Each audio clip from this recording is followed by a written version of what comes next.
અમારા ધારાસભ્ય જિગ્નેશ મેવાણી જે અમારે યાત્રા દરમિયાન પહેલા જ મુકામ પર બહેનો દારૂની રજૂઆત કરવા આવી કે અમારા વિસ્તારમાં પીવાનું પાણી નથી મળતું, પણ દારૂની રેલમછેલ છે. યુવાનો નશાના રવાડે ચડીને બરબાદ થઈ રહ્યા છે. નાની ઉંમરે બહેન દીકરીઓ વિધવા થઈ રહી છે.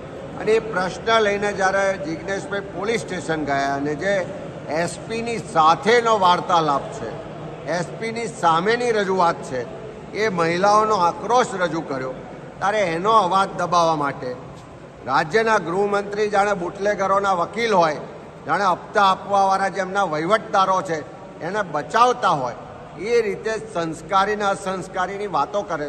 આ ગુજરાતમાં નશામુક્ત ગુજરાતનું અભિયાન ચલાવવા અમે જઈ રહ્યા છે.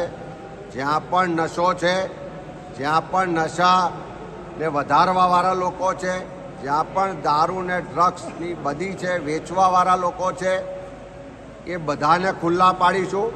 આ હપ્તા લેનારી સરકારને પણ ખુલ્લા પાડીશું, આ બુટલેગરોને પણ ખુલ્લા પાડીશું અને ગુજરાતની આજની પેઢીને, આવનારી પેઢીને નશામાંથી મુક્ત કરાવવાનો ગુજરાત કોંગ્રેસનો સંકલ્પ છે.